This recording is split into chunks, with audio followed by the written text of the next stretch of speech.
Hello, YouTube. We are today going to begin reading Gender Trouble by Judith Butler, Feminism and the Subversion of Identity.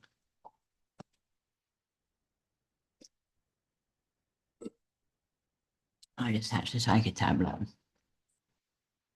I read this when I was in undergraduate around 2005, 2006. So I'm returning to it because I believe the internet needs gender trouble.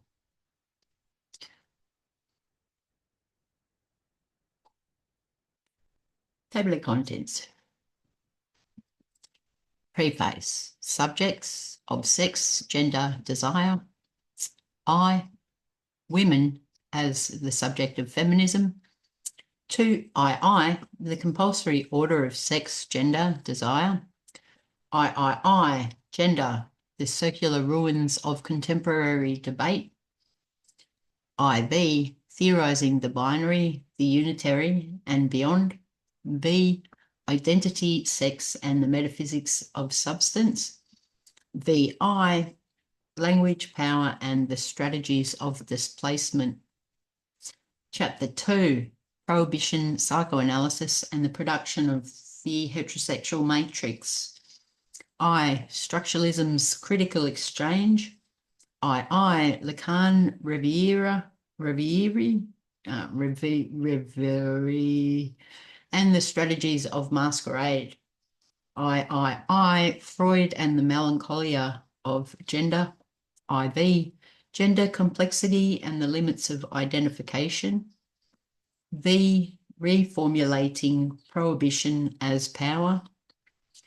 Chapter 3, subversive bodily acts. I, the body politics of Julia Kristeva. I, Foucault, Herculine, and the politics of sexual discontinuity.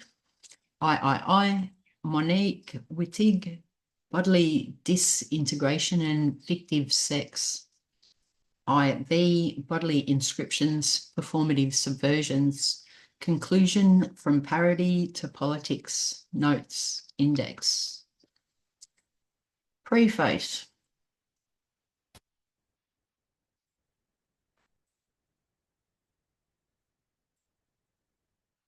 Contemporary feminist debates over the meanings of gender lead time and again to a certain sense of trouble, as if the indeterminacy of gender might eventually culminate in the failure of feminism.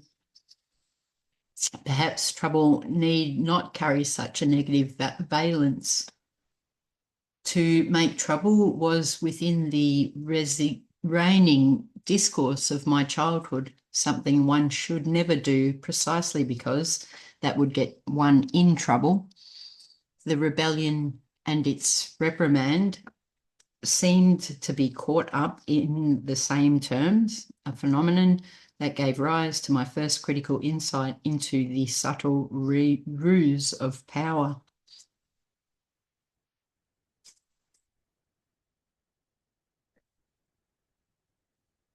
The prevailing law threatened one with trouble, even put one in trouble, all to keep one out of trouble. Hence, I concluded that trouble is inevitable, and the task, how best to make it, what best way to be in it, As time went by, further ambiguities arrived on the critical scene. I noted that trouble sometimes euphemized some fundamentally mysterious problem, usually related to the alleged mystery of all things feminine. I read Beauvoir, who explained that to be a woman within the terms of a masculinist culture is to be a source of mystery and unknowability for men, and this seemed confirmed somehow when I read Sartre, for whom all desire, problematically presumed as heterosexual and masculine, was defined as trouble. For that masculine subject of desire, trouble became a scandal with the sudden intrusion the unanticipated agency of a female object, in scare quotes, who inexplicitly returns the gaze, reverses the gaze, and contests the place and authority of the masculine position, the radical dependency of the masculine subject on the female capital O other, suddenly exposes his autonomy as illusory. That particular dialectical reversal of power, however, couldn't quite hold my attention, although others surely did. Power seemed to be more than an exchange between subjects or a relation of constant inversion between a subject and an other. Indeed, power appeared to operate in the production of that very binary frame for thinking about gender.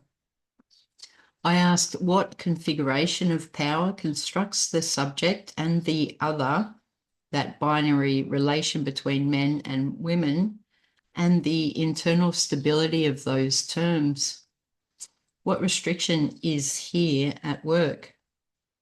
Are those terms untroubling only to the extent that they conform to a heterosexual matrix for conceptualizing gender and desire? What happens to the subject and to the stability of gender categories when the epistemic regime of presumptive heterosexuality is unmasked as that which produces and reifies those ostensible categories of ontology?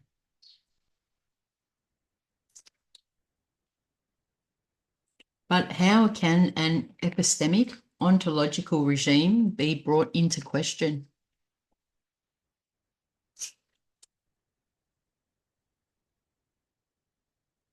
What best way to trouble the gender categories that support gender hierarchy and compulsory heterosexuality?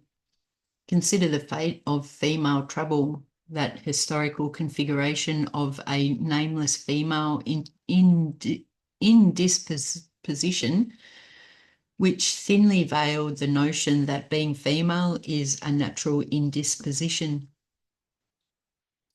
Indisposition.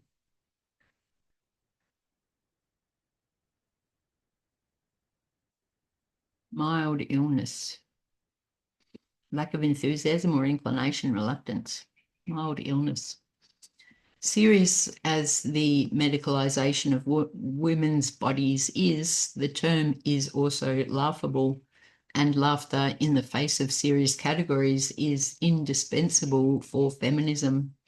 Without a doubt, feminism continues to require its own forms of serious play. Female Trouble is also the title of the John Waters film that features Divine, the hero-heroine of Hairspray, as well, whose impersonation of women implicitly suggests that gender is a kind of persistent impersonation that passes as the real.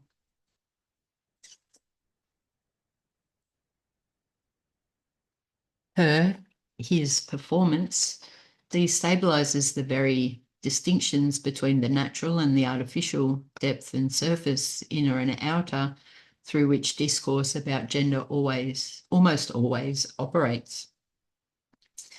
Is drag the imitation of gender, or does it dramatize the signifying gestures through which gender itself is established? Does being female constitute a natural fact or a cultural performance, or is naturalness constituted through discursively constrained performative acts that produce the body through and within the category of sex?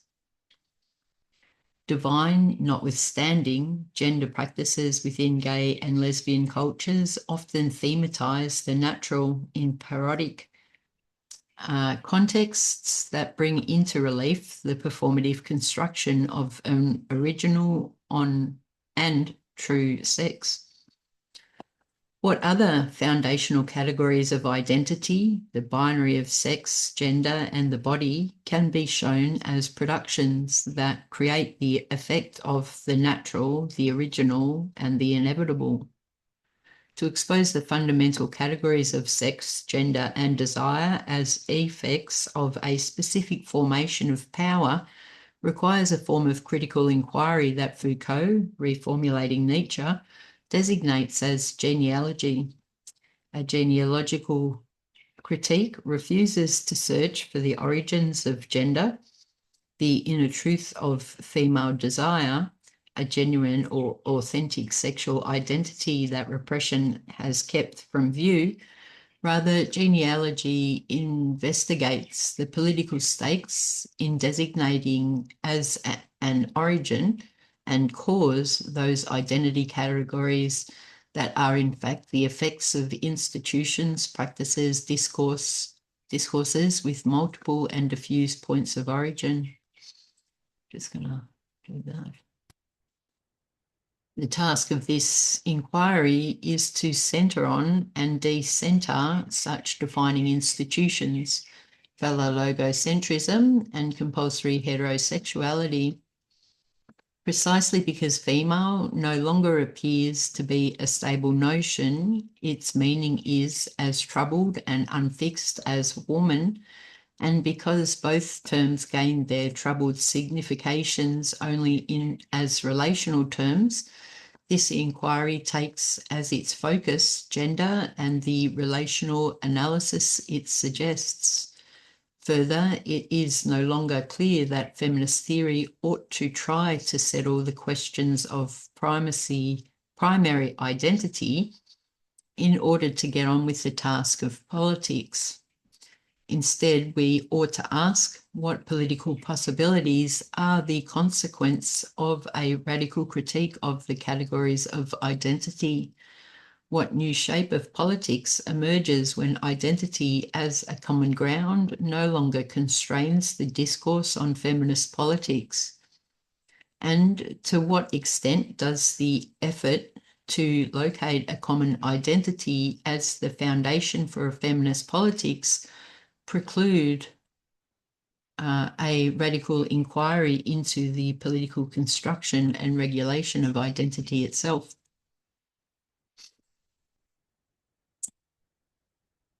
This text is divided into 3 chapters that affect a critical genealogy of gender categories in very different discursive domains. Chapter 1, subjects of sex, gender, and desire, considers the status of women as the subject of feminism and the sex-gender distinction.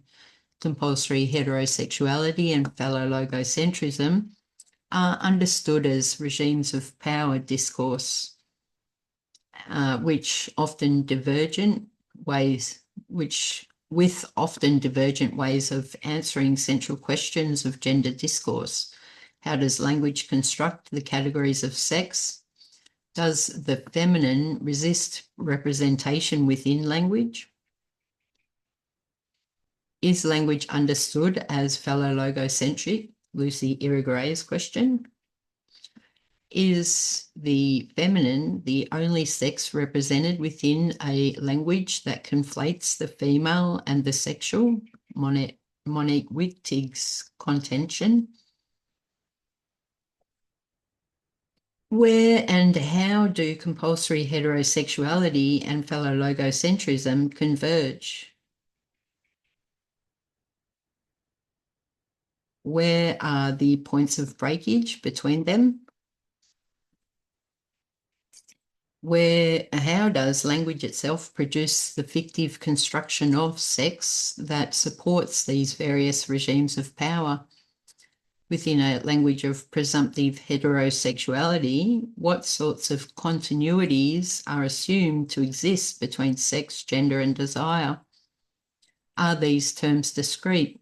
What kinds of cultural practices produce subversive discontinuity and dissonance among sex, gender, and desire, and call into question their alleged relations? Chapter 2, Prohibition, Psychoanalysis, and the Production of the Heterosexual Matrix, offers a selective reading of structuralism, psychoanalysis, and feminist accounts of the incest taboo as the mechanism that tries to enforce discrete and internally coherent gender identities within a heterosexual frame. The question of homosexuality is, within some psychoanalytic discourse, invariably associated with forms of cultural unintelligibility, and in the case of lesbianism, with the desexualization of the female body. On the other hand, the uses of psychoanalytic theory for an account of complex gender identities is pursued through an analysis of identity, identification, and masquerade in Joan Riviere and other psychoanalytic literature. Once the incest taboo is subjected to Foucault's critique of the repressive hypothesis in the history of sexuality, that prohibitive or juridical structure is shown both to instate compulsory heterosexuality within a masculinist sexual economy and to enable a critical challenge to that economy. Is psychoanalysis an anti-foundationalist inquiry that affirms the kind of sexual complexity that effectively deregulates rigid and hierarchical sexual codes? Or does it maintain an unacknowledged set of assumptions about the foundations of identity that work in favour of those very hierarchies? The last chapter, Subversive Bodily Acts, begins with a critical consideration of the construction of the maternal body in Julia Kristeva in order to show the implicit norms that govern the cultural intelligibility of sex and sexuality in her work. Although Foucault is engaged to provide a critique of Kristeva, a close examination of some of Foucault's own work reveals a problematic indifference to sexual difference. Her critique of the category of sex, however, provides an insight into the regulatory practices of some contemporary medical fictions designed to designate univocal sex. Monique Wittig's theory and fiction propose a disintegration of culturally constituted bodies, suggesting that morphology itself is a consequence of a hegemonic conceptual scheme. The final section of this chapter, Bodily Inscriptions, Performative Subversions, considers the boundary and surface of bodies as politically constructed, drawing on the work of Mary Douglas and Julia Kristeva. As a strategy to denaturalize and resignify bodily categories, I describe and propose a set of parodic practices based in a performative theory of gender acts that disrupt the categories of body, sex, gender, and sexuality, and occasion their subversive resignification and proliferation beyond the binary frame.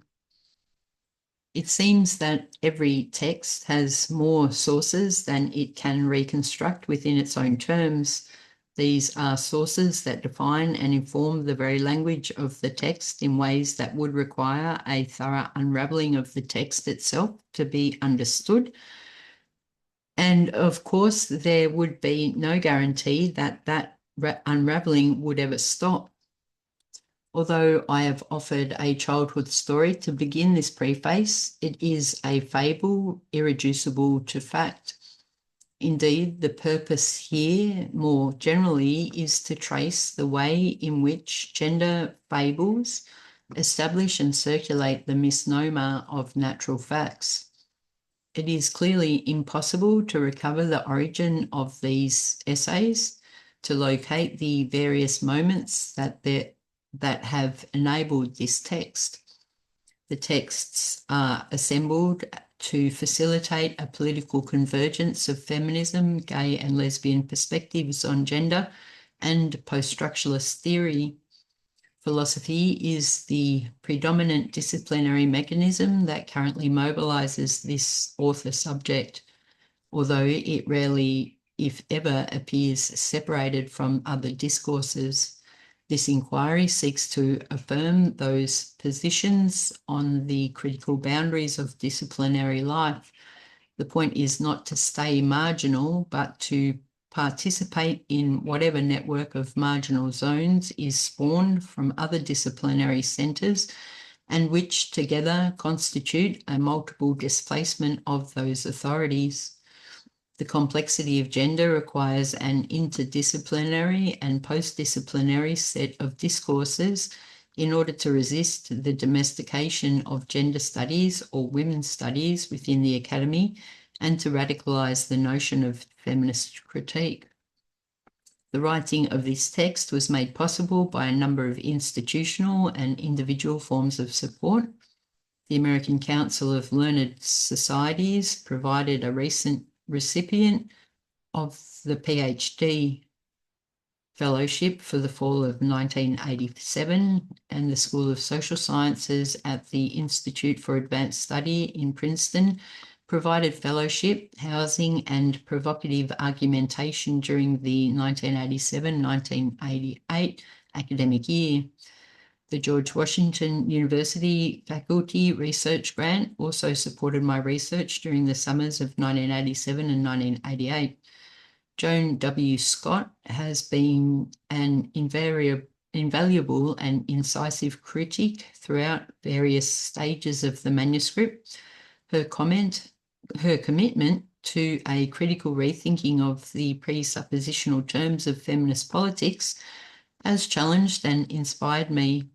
The gender seminar assembled at the Institute for Advanced Study under Joan Scott's direction helped me to clarify and elaborate my views by virtue of the significant and provocative divisions in our collective thinking. Hence, I thank Lila Abu Lughod, Yasmin Ergas, Donna Haraway, Evelyn Fox-Keller, Doreen Kondo, Raina Rapp, Carol Smith-Rosenberg, Louise Tilley. My students in the seminar, Gender Identity and Desire, offered at Wesleyan University and at Yale in 1985, 1986, respectively, were indispensable for their willingness to imagine alternatively gendered worlds. I also appreciate the variety of critical responses that I received on presentations of part of this work from the Princeton Women's Studies Colloquium, the Humanities Center at Johns Hopkins University and the University of Notre Dame, the University of Kansas, Amherst College, and the Yale University School of Medicine. My acknowledgement also goes to Linda Singer, whose persistent radicalism has been invaluable, Sandra Bartsky for her work and her timely words of encouragement, Linda Nicholson for her editorial and critical advice, and Linda Anderson for her acute political intuitions. I also thank the following individuals, friends and colleagues who shaped and supported my thinking. Eloise Moore Agga, Ines Azar, Peter Kors, Nancy F. Cott, Kathy Nathanson, Lois Nathanson, Maurice Nathanson, Stacey Pies, Joseph Shapiro, Josh Shapiro even, Margaret Salton, Robert V. Stone, Richard Van, and Ziti Votor. I thank Sandra Schmidt for her fine work in helping to prepare this manuscript and Meg Gilbert for her assistance. I also thank Maureen McGrogan for encouraging this project and others with her humour, patience and fine editorial guidance. As before, I thank Wendy Owen for her relentless imagination, keen criticism and for the provocation of her work. Chapter 1. Just having a drink. Subjects of sex, gender, and desire. One is not born a woman, but rather becomes one, Simone de Beauvoir. Strictly speaking, women cannot be said to exist, Julie Kristeva. Woman does not have a sex. Lucy Irigaray, the deployment of sexuality established this notion of sex. Michel Foucault, the category of sex is a political category that founds society as heterosexual. Monique Wittig. I, women as the subject of feminism.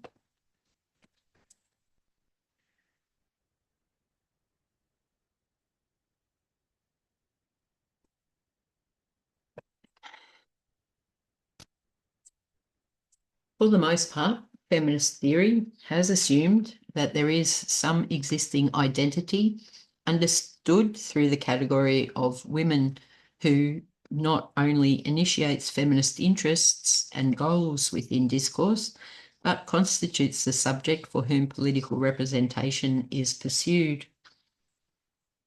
But politics and representation are controversial terms.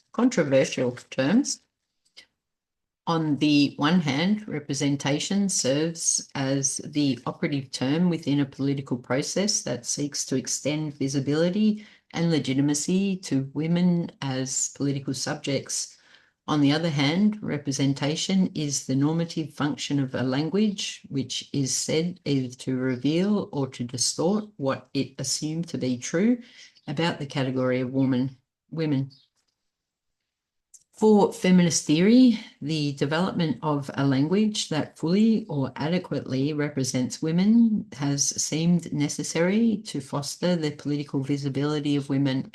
This has seemed obviously important considering the pervasive cultural condition in which women's lives were either misrepresented or not represented at all. Recently, this prevailing conception of the relation between feminist theory and politics has come under challenge from within feminist discourse. The very subject of women is no longer understood in stable or abiding terms.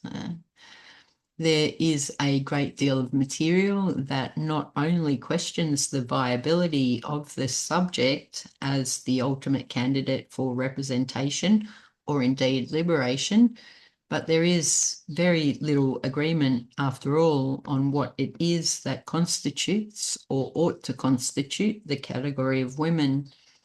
The domains of political and linguistic representation set out in advance the criterion by which subjects themselves are formed, with the result that representation is extended only to what can be acknowledged as a subject. In other words, the qualifications for being a subject must first be met before representation can be extended. Foucault points out that juridical systems of power produce the subjects they subsequently come to represent. All right, so I'll go down, split down for the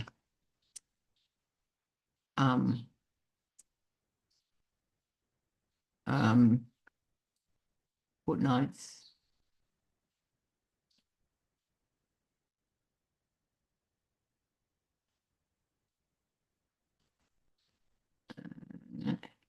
Down there.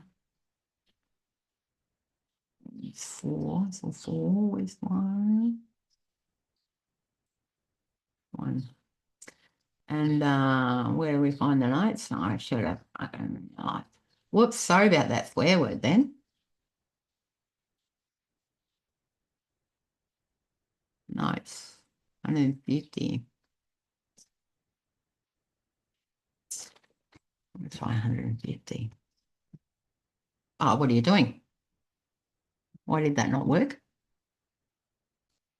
Why is that not working? Why is that not working? Huh? What do you mean? Is this not full? It's only 92 because it's got that many. So what's that? Well, we'll just go this way. Okay. See Michel Foucault, Right of Death and Power over Life in the History of Sexuality, Volume 1, and Introduction Translated by Robert Hurley, New York, vintage 1980, originally published as History de la Sexuality, One les volontés de Savoy. I don't speak French very well. In the final chapter, Foucault discusses the relation between the juridical and productive law. His notion of the productivity of the law is clearly derived from nature, although not identical with nature's will to power. The use of Foucault's notion of productive power is not meant as a simple-minded application of Foucault to gender issues. As I show in chapter 3, section II, Foucault, Herculine, and the politics of sexual discontinuity, the consideration of sexual difference within the terms of Foucault's own work reveals central contradictions in his theory. His view of the body also comes under criticism in the final chapter.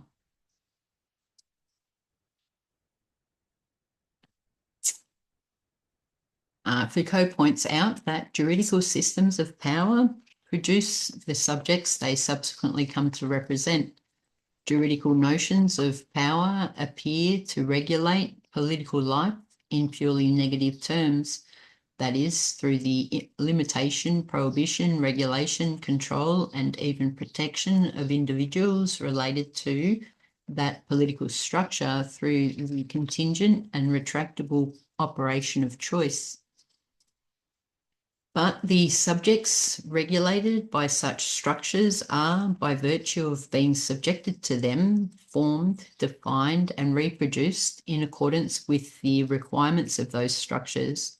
If this analysis is right, then the juridical formation of language and politics that represent women as the subject of feminism is itself a discursive formation and effect of a given version of representational politics.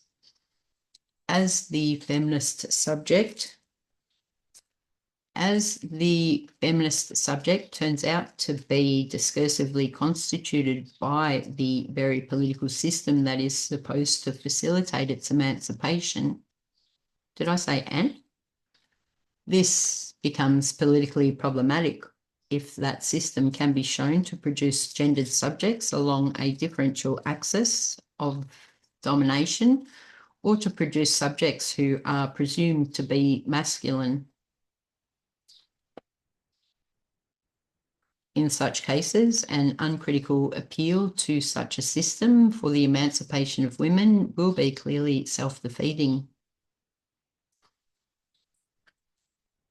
The question of the subject is crucial for politics and for feminist politics in particular, because juridical subjects are inevitably produced through certain exclusionary practices that do not show once the juridical structure of politics has been established.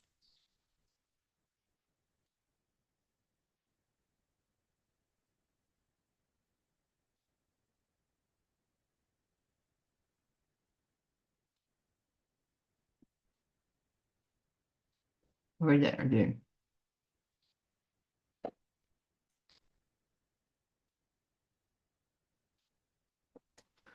The question of the subject is crucial for politics and for feminist politics in particular, because juridical subjects are invariably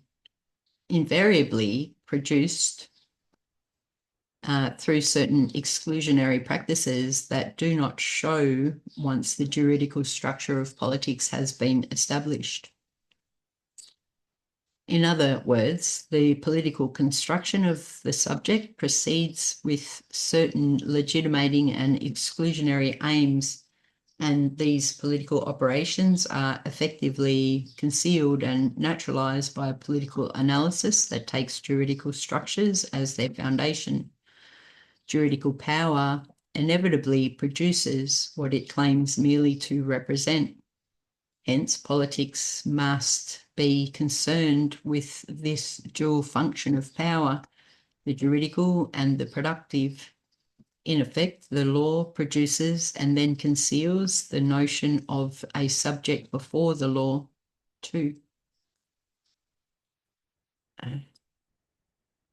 References throughout this work to a subject before the law are extrapolations of Derrida's reading of Kafka's parable Before the Law in Kafka and the Contemporary Critical Performance, Centenary Readings, Alan Udoff, Bloomington University Press, Indiana University Press.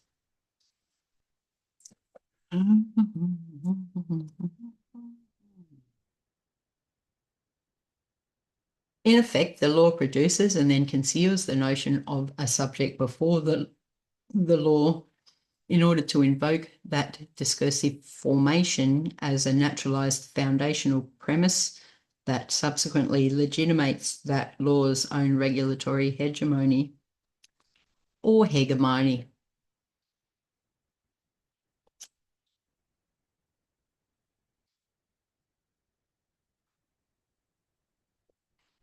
It is not enough to inquire into how women might become more fully represented in language and politics. Feminist critique ought also to understand how the category of women and the subject of feminism is produced and restrained by the very structures of power through which emancipation is sought.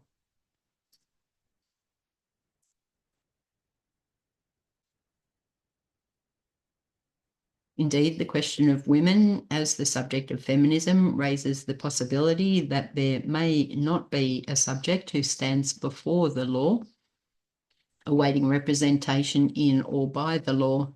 Perhaps the subject, as well as the invocation of a temporal before, is constituted by the law as the fictive foundation of its own claim to legitimacy.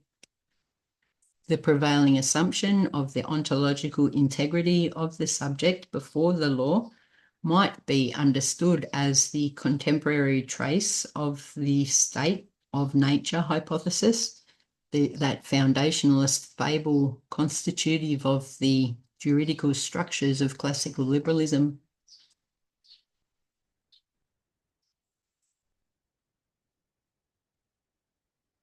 The performative invocation of a non-historical before becomes the foundational premise that guarantees a pre-social ontology of persons who freely consent to be governed and thereby constitute the legitimacy of the social contract.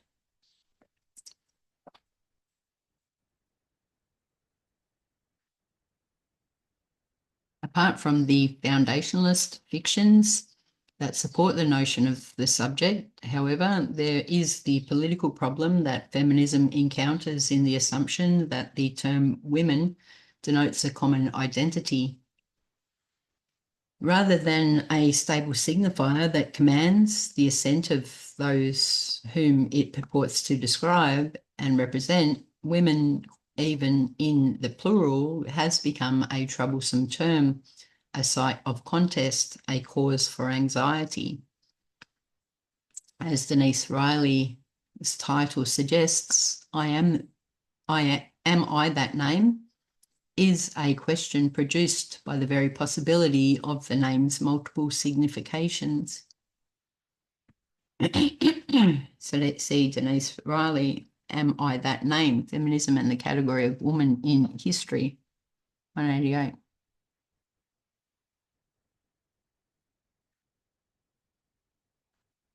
If one is a woman, that is surely not all one is.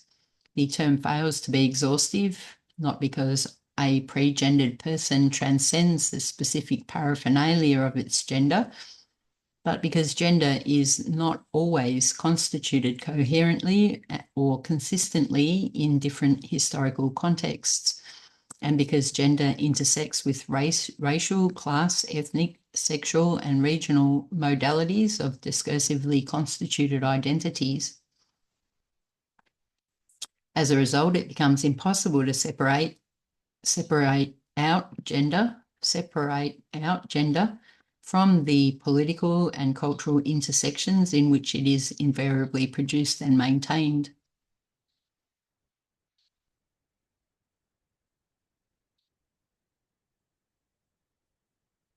The political assumption that there must be a universal basis for feminism, one which must be found in an identity assumed to exist cross-culturally, often accompanies the notion that the oppression of women has some singular form discernible in the universal or hegemonic structure of patriarchy or masculine domination. The notion of a universal patriarchy has been widely criticised in recent years for its failure to account for the workings of gender oppression in the concrete cultural contexts in which it exists. Where those various contexts have been consulted within such theories, it has been to find examples or illustrations of a universal principle that is assumed from the start. That form of feminist theorizing has come under criticism for its efforts to colonize and appropriate non-Western cultures to support highly Western notions of oppression, but because they tend as well to construct a third world or even an Orient in which gender oppression is subtly explained as symptomatic of an essential non-Western barbarism.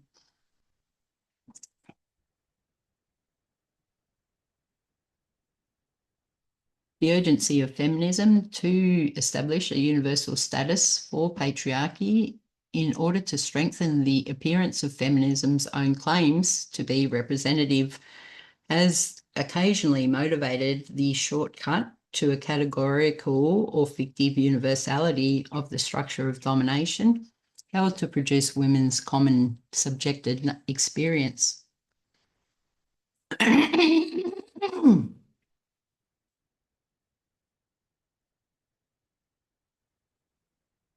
Although the claim of universal patriarchy no longer enjoys the kind of credibility it once did, the notion of a generally shared conception of women, the corollary to that framework, has been much more difficult to displace.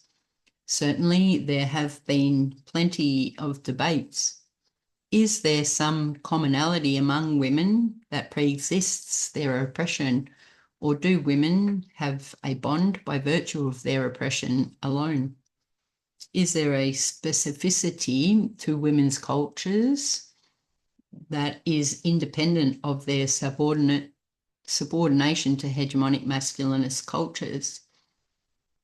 Are the specificity and integrity of women's cultural and linguistic practices always specified against and hence within the terms of some more dominant cultural formation? If there is a region of the specifically feminine, but that is both differentiated from the masculine as such and recognizable in its difference by an unmarked and hence presumed universality of woman,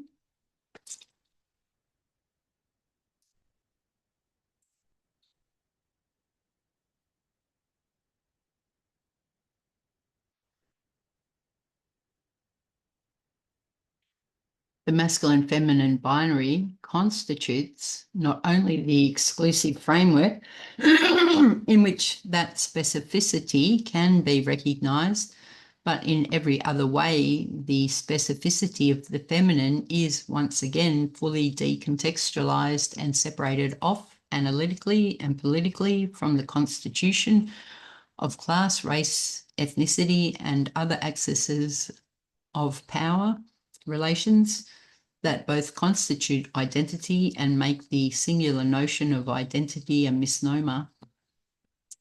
See Sandra Harding, The Instability of the Analytical Categories of Feminist Theory in Sex and Scientific Inquiry, 1987.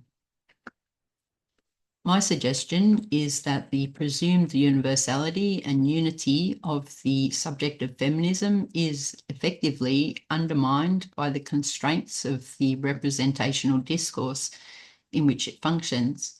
Instead, the premature insistence on a stable subject of feminism, understood as a seamless category of women, invariably generates multiple refusals to accept the category. These domains of exclusion reveal the coercive and regulatory consequences of that construction, even where the construction has been elaborated for emancipatory purposes. Indeed, the fragmentation within feminism and the paradoxical opposition to feminism from women whom feminism claims to represent suggests the necessary limits of identity politics. The suggestion that feminism can seek wider representation for a subject that it itself constructs has the ironic consequence that feminist goals risk failure by refusing to take account of the constitutive powers of their own representational claims. This problem is not ameliorated through an appeal to the category of women for merely strategic purposes, for strategies always have meanings that exceed the purposes for which they are intended. In this case, exclusion itself might qualify as such an unintended yet consequential meaning. By conforming to a requirement of representational politics that feminism articulate a stable subject, feminism thus opens itself to charges of gross misrepresentation.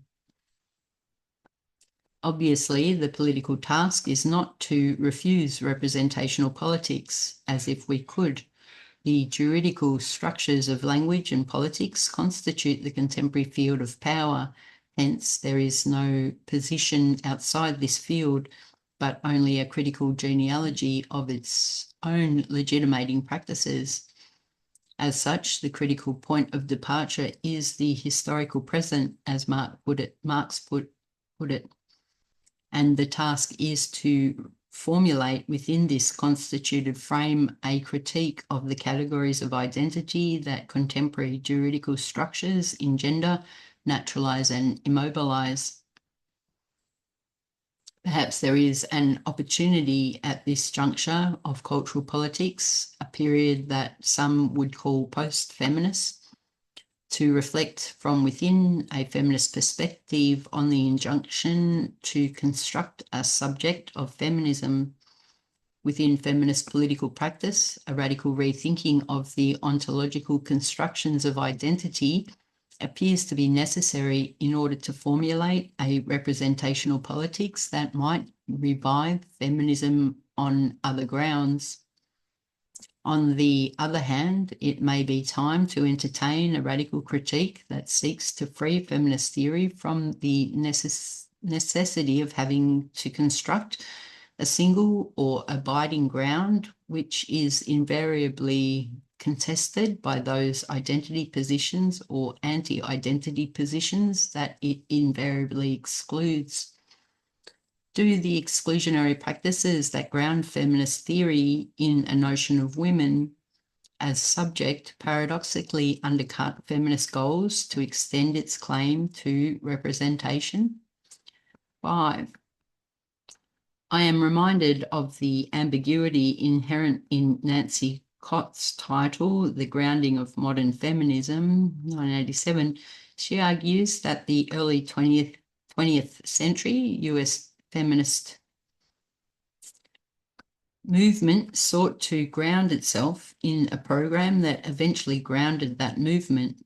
Her historical thesis implicitly raises the question of whether uncritically accepted foundations operate like the return of the repressed, based on exclusionary practices. The stable political identities that found political movements may invariably become threatened by the very instability that the foundationalist move creates. Where are we? Perhaps the problem is even more serious. is the construction of the category of women as a coherent and stable subject and unwitting regulation and reification of gender relations? And is not such a reification precisely contrary to feminist aims? To what extent does the category of women achieve stability and coherence only in the context of the heterosexual matrix? 6. I use the term heterosexual matrix throughout the text to designate that grid of cultural intelligibility through which bodies, genders, and desires are naturalized. I am drawing from Monique Wittig's notion of the heterosexual contract, and to a lesser extent on Adrienne Rich's notion of compulsory heterosexuality, to characterize a hegemonic discursive epistemic model of gender intelligibility that assumes that for bodies to cohere and make sense, there must be a stable sex expressed through a stable gender. Masculine expresses male, feminine expresses female, that is oppositionally and hierarchically defined through the compulsory practice of heterosexuality. If a stable notion of gender no longer proves to be the foundational premise of feminist politics, perhaps a new sort of feminist politics is now desirable to contest the very reifications of gender and identity, that one that will take the variable construction of identity as both a methodological and normative prerequisite, if not a political goal. To trace the political operations that produce and conceal what qualifies as the juridical subject of feminism is precisely the task of a feminist genealogy of the category of women.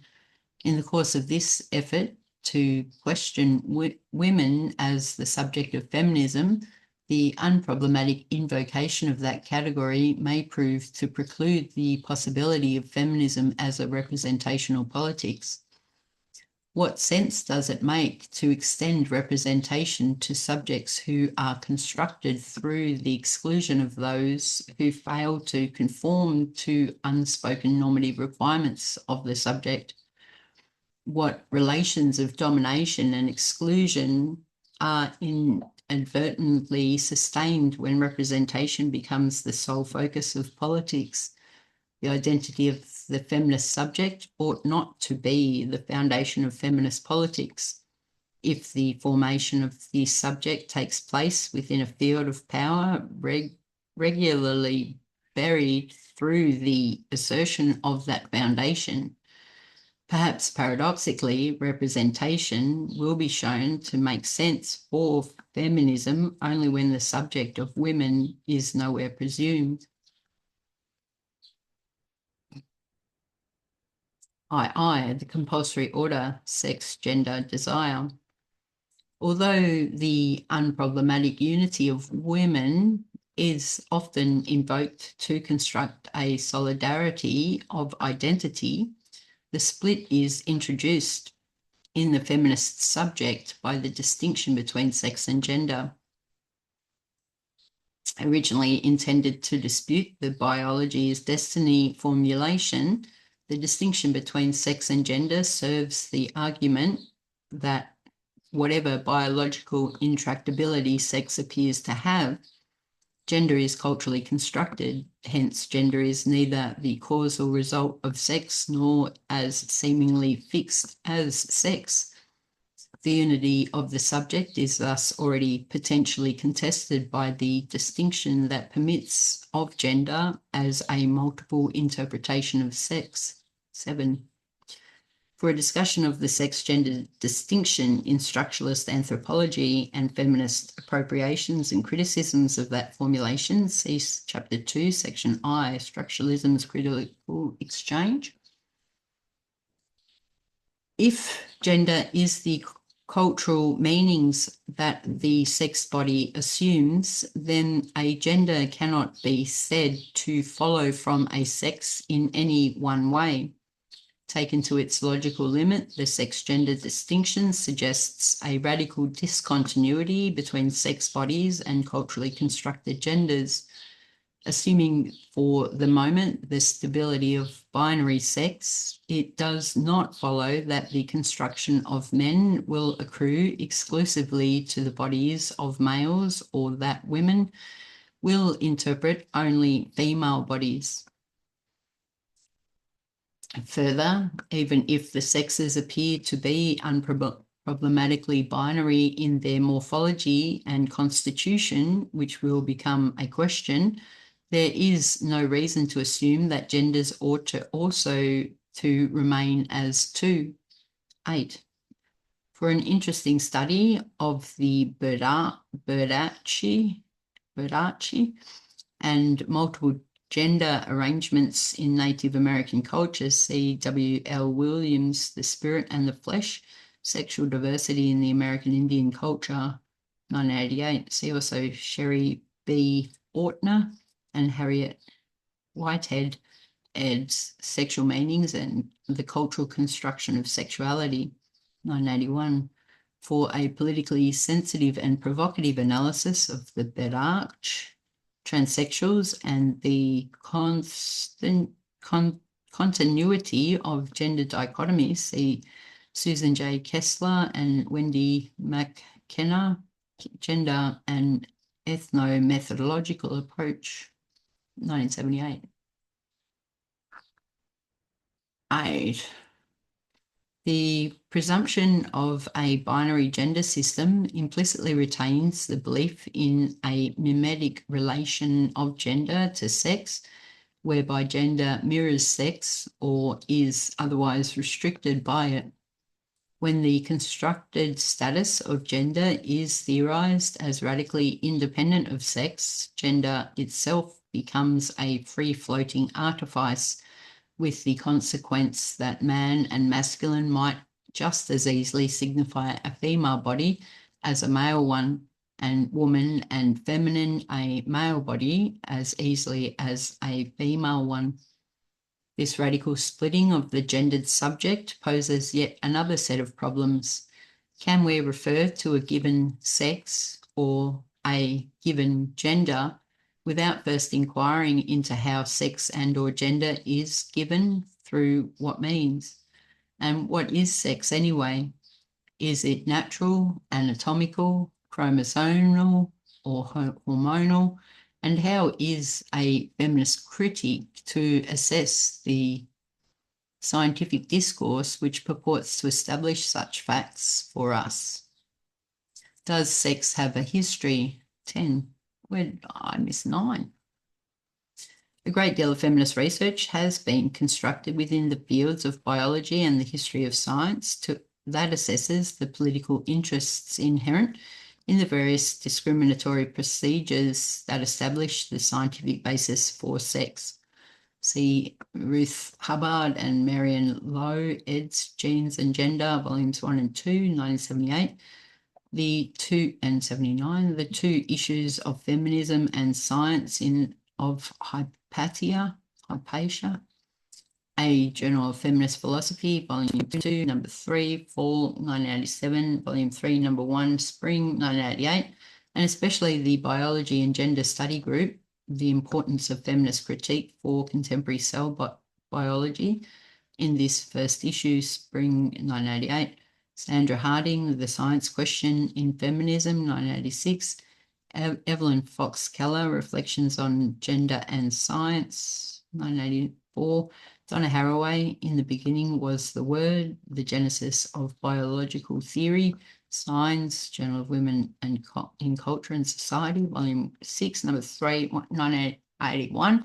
Donna Haraway, Primate Visions, Routledge, 1989. Sandra Harding and Jean F. O'Barr, Sex and Scientific Inquiry, and Anne Forstow Sterling, Myths of Gender, Biological Theories about Women and Men. And what was I up to? It's at 10, there's 9, 10. Clearly, Foucault's history of sexuality offers one way to rethink the history of sex, Within a given modern Eurocentric context, for a more detailed consideration, see Thomas Lacker and Catherine Gallagher eds The Making of the Modern Body, Sexuality and Society in the 19th Century, 1987, originally published as an issue of Representations, number 14, spring 1986. Does each sex have a different history or histories?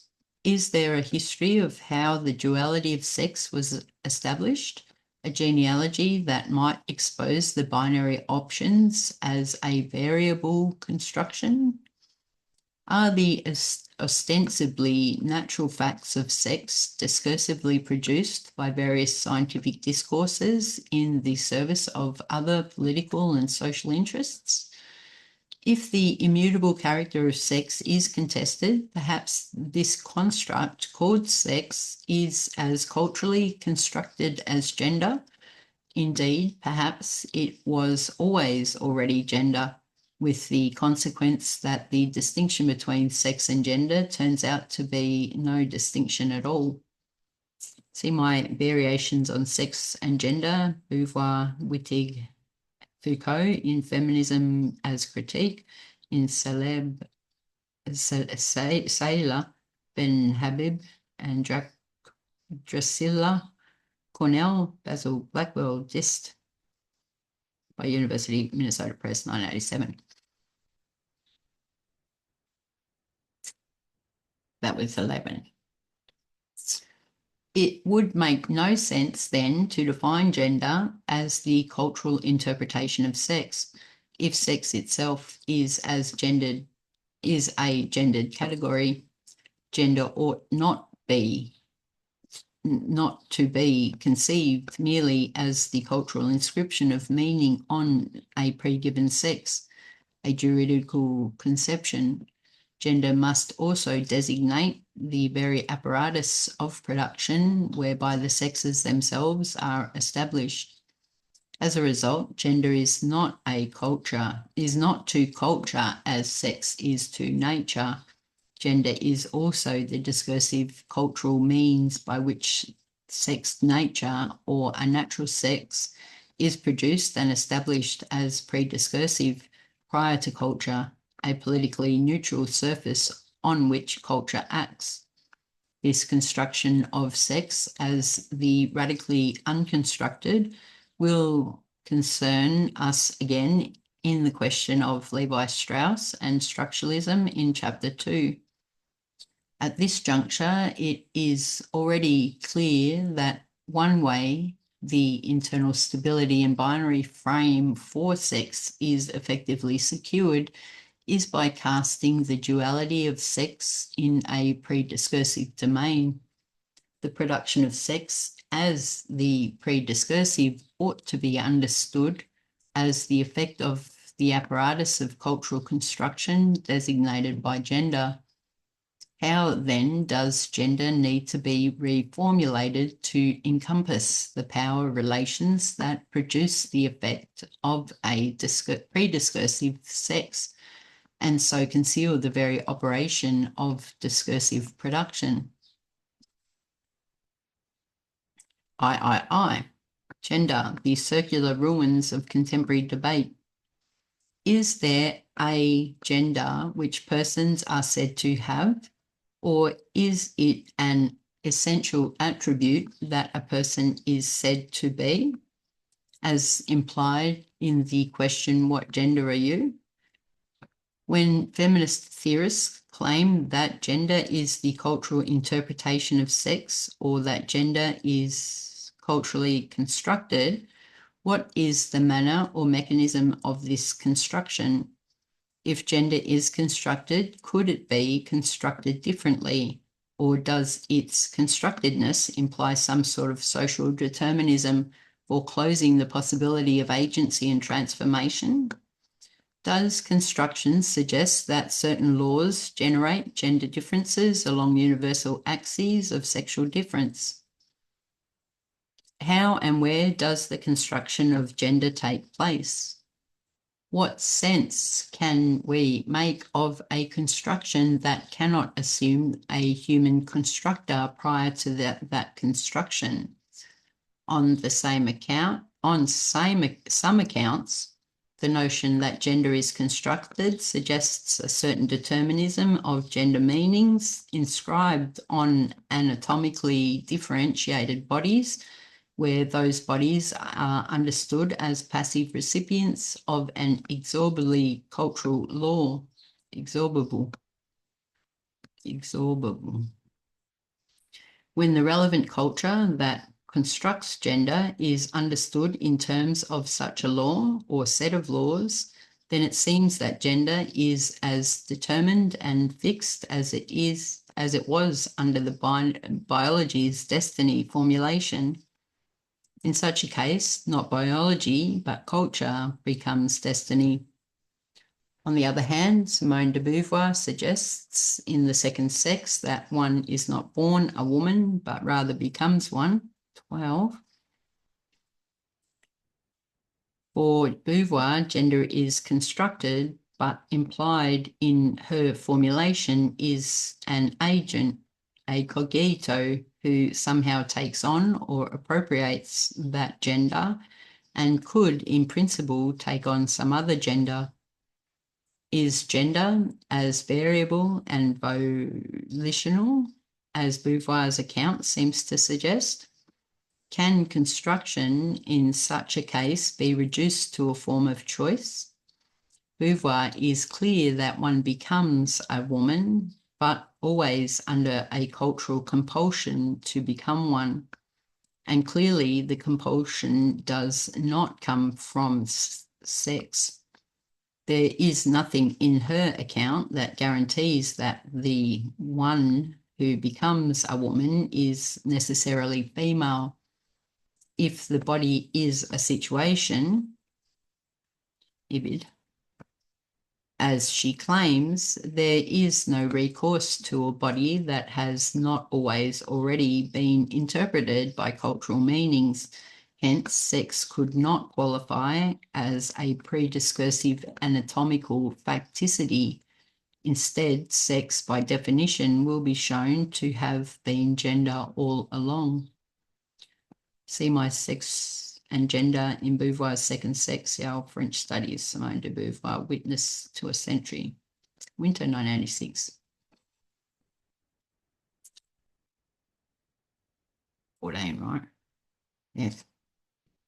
The controversy over the meaning of construction appears to founder on the conventional philosophical polarity between free will and determinism.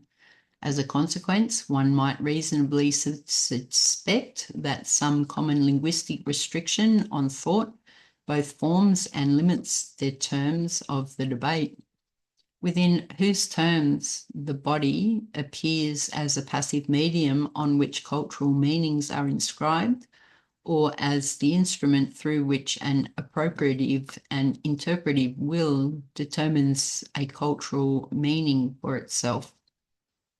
In either case, the body is figured as a mere instrument or medium for which a set of cultural meanings are only externally related, but the body itself a construction, as are the myriad bodies that constitute the domain of gendered subjects. Bodies cannot be said to have a signifiable existence prior to the mark of their gender.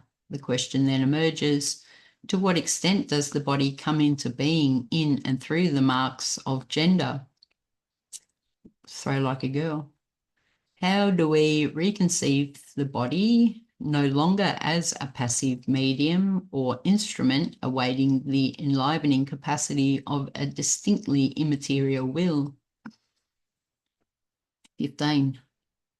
Note the extent to which phenomenological theories such as Sartre's, Merleau-Ponty's and Beauvoir's tend to use the term embodiment, drawn as it is from theological contexts.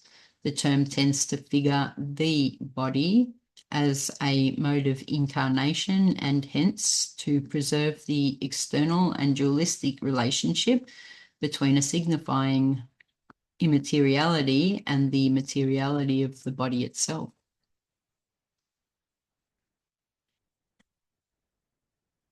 Whether gender or sex is fixed or free is a function of a discourse which, it will be suggested, seeks to set certain limits to analysis or to safeguard certain tenets of humanism as presuppositional to any analysis of gender. The locus of intractability, whether in sex or gender or in the very meaning of construction, provides a clue to what cultural possibilities can and cannot become mobilised through any further analysis. The limits of the discursive analysis of gender presuppose and preempt the possibilities of imaginable and realisable gender configurations within culture. This is not to say that any and all gendered possibilities are open, but that the boundaries of analysis suggest the limits of a discursively conditioned experience. These limits are always set within the terms of a hegemonic cultural discourse predicated on binary structures that appear as the language of universal rationality. Constraint is thus built into what that language constitutes as the imaginable domain of gender. Although social scientists refer to gender as a factor or a dimension of an analysis, it is also applied to embodied persons as a mark of biological, linguistic, and/or cultural difference. In these latter cases, gender can be understood as a signification that an already sexually differentiated body assumes, but even then, that signification exists only in relation to another opposing signification. Some feminist theorists claim that gender is a relation, indeed a set of relations, and not an individual attribute. Others, following Beauvoir, would argue that only the feminine gender is marked, that the universal person and the masculine gender are conflated, thereby defining women in terms of their sex and extolling men as the bearers of a body transcendent universal personhood. In a move that complicates the discussion further, Lucy Irigaray argues that women constitute a paradox, if not a contradiction, within the discourse of identity itself. Women are the sex which is not one. Within a language pervasively masculinist, a fellow logocentric language, women constitute the unrepresentable. In other words, women represent the sex that cannot be thought, a linguistic absence and opacity. Within a language that rests on univocal signification, the female sex constitutes the unconstrainable and undesignatable. In this sense, women are the sex which is not one, but multiple. 16. See Lucy Irigaray, The Sex Which Is Not One, translated Catherine Porter and with Carolyn Burke, 1985, originally published as Sexe que n'y est pas un, Paris edition, Minuit, 1977.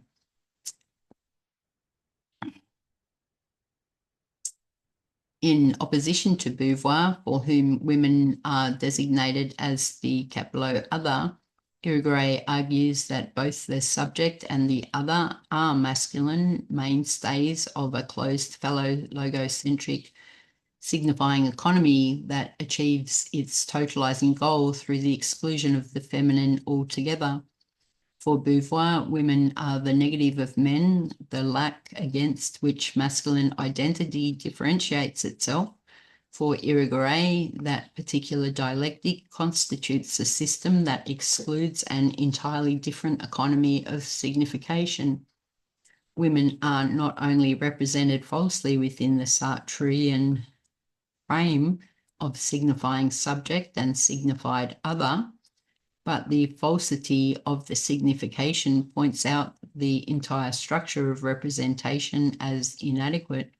The sex which is not one then provides a point of departure for a criticism of hegemonic Western representation and of the metaphysics of substance that structures the very notion of the subject. What is the metaphysics of substance, and how does it inform thinking about the categories of sex? In the first instance, humanist conceptions of the subject tend to assume a substantive person who is the bearer of various essential and non-essential attributes. A humanist feminist position might understand gender as an attribute of a person who is characterized essentially as a pre-gendered substance or core called the person, denoting a universal capacity for reason, moral deliberation, or language. The universal conception of the person, however, is displaced as a point of departure for a social theory of gender by those historical and anthropological positions that understand gender as a relation among socially constituted subjects in specifiable contexts. This relational or contextual point of view suggests that what the person is, and indeed what gender is always relative to the constructed relations in which it is determined. 17, C. Jones Scott, Gender as a Useful Category of Historical Analysis in Gender and the Politics of History. Reprinted from American History Review, 1986, 1988. 7 times.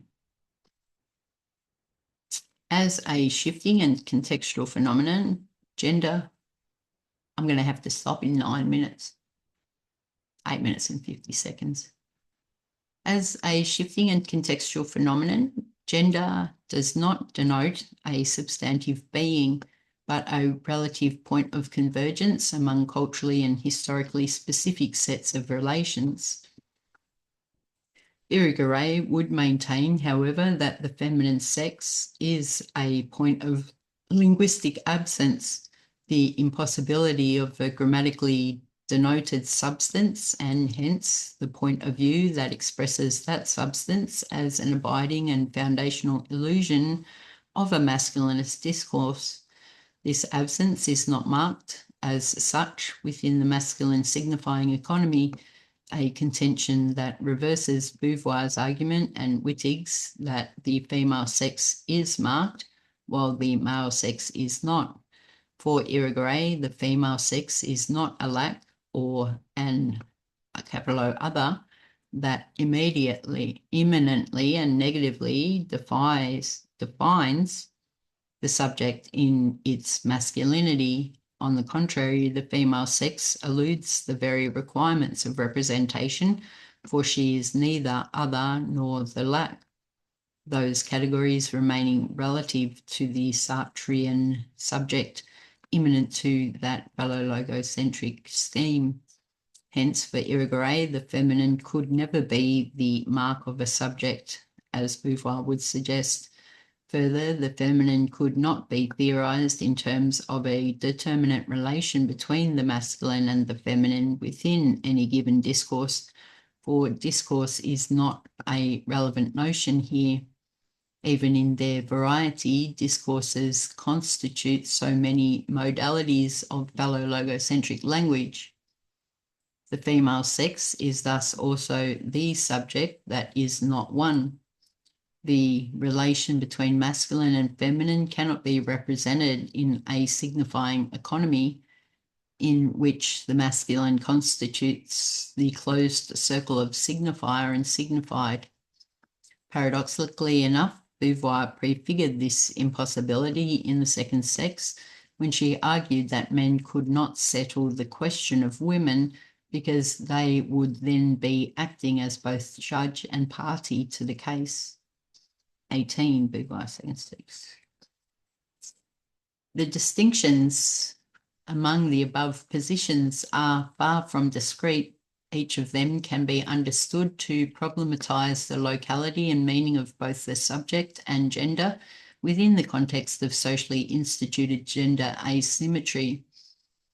The interpretive possibilities of genders are in no sense exhausted by the alternatives suggested above. The problematic circularity of a feminist inquiry into gender is underscored by the presence of positions which, on the one hand, presume that gender is a secondary characteristic of persons, and those which, on the other hand, argue that the very notion of the person positioned within language as a subject is a masculinist construction and prerogative which effectively excludes the structural and semantic possibility of a feminine gender. The consequence of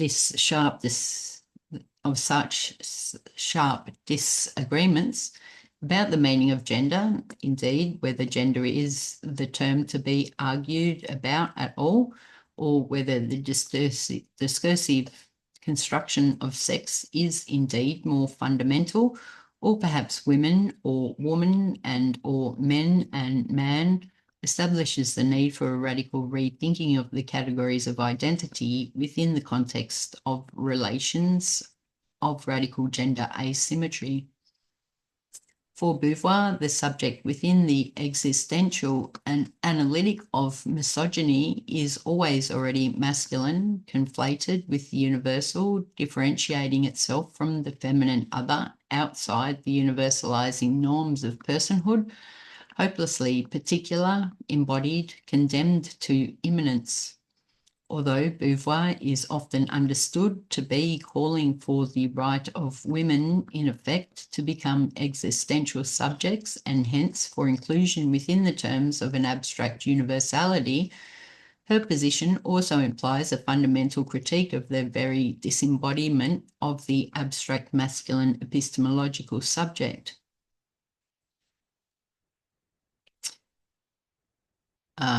That subject is abstract to the extent that it disavows its socially marked embodiment and further projects that disavowed and disparaged embodiment onto the feminine sphere, effectively renaming the body as female.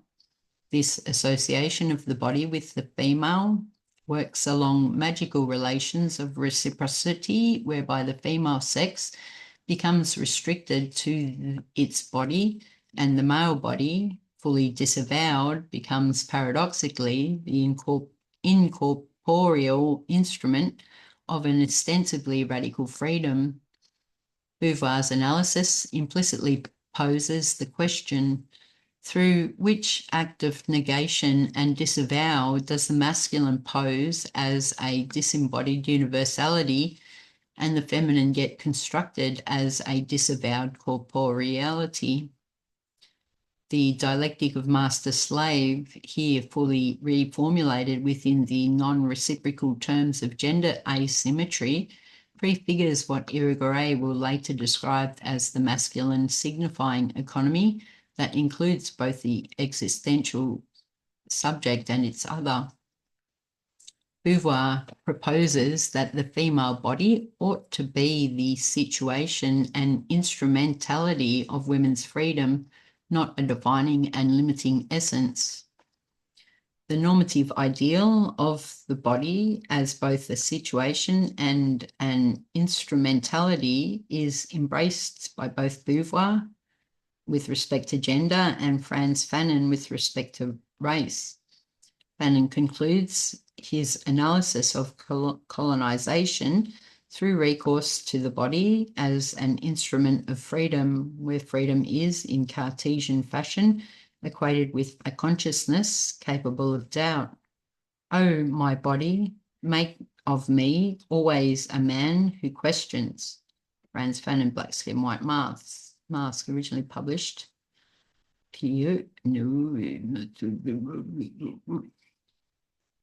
20. 20. Beauvoir proposes that the female body ought to be the situation and instrumentality of women's freedom, not a defining and limiting essence. The theory of embodiment informing Beauvoir's analysis is clearly limited by the uncritical reproduction of the Cartesian distinction between freedom and the body. Despite my own previous efforts to argue the contrary, it appears that Beauvoir maintains the mind-body dualism, even as she proposes a synthesis of those terms. The radical ontological distinction in Sartre between consciousness and the body is part of the Cartesian inheritance of his philosophy. Significantly, it is Descartes' distinction that Hegel implicitly interrogates at the outset of the master-slave section of the Phenomenology of Spirit. Beauvoir's analysis of the masculine subject and the feminine other is clearly situated in Hegel's dialectic and in the Sartrean reformulation of that dialectic in the section on sadism and masochism in Being and Nothingness.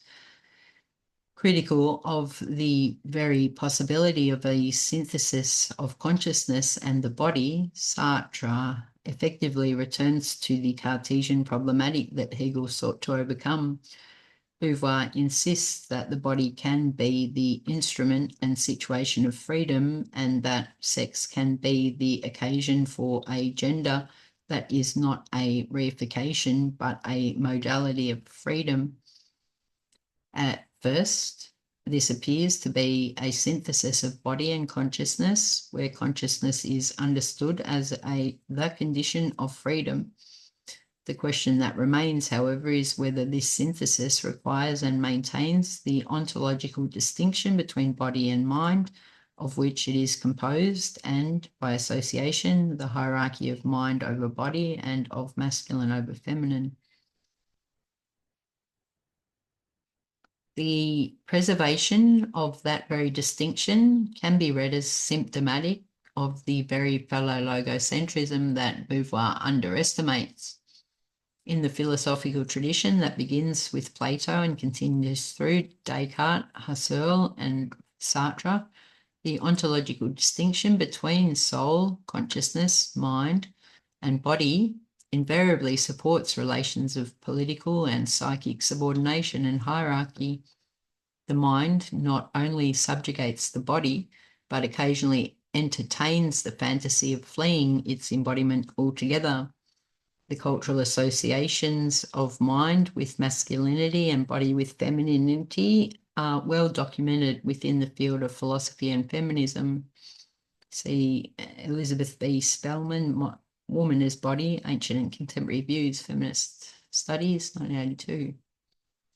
As a result, any uncritical reproduction of the mind-body distinction ought to be rethought for the implicit gender hierarchy that the distinction has conventionally produced, maintained, and rationalized.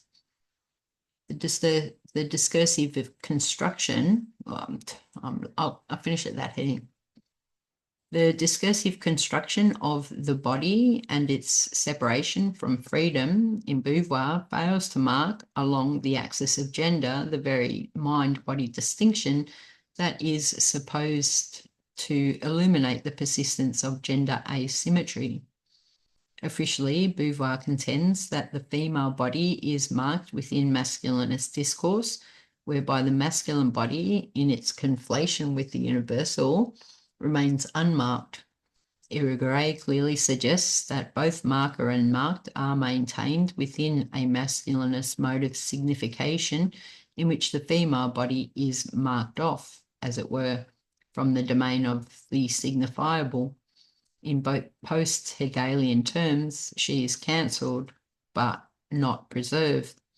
In Irigaray's reading, Beauvoir's claim that woman is sex is reversed to mean that she is not the sex she is designated to be, but rather the masculine sex, encore. and on corpse, parading in the mode of otherness. For Irigaray, the fellow logocentric mode of signifying the female sex perpetually reproduces phantasms of its own self-amplifying desire. Instead of a self-limiting linguistic gesture that grants alterity or difference to women, fellow logocentrism offers a name to eclipse the feminine and take its place, theorizing the binary, the unitary, and beyond. Well, that's where I'm going to stop because I have to go and do some other things. So thank you for your astute attention there on YouTube, and I'll see you again next time. Thanks and goodbye.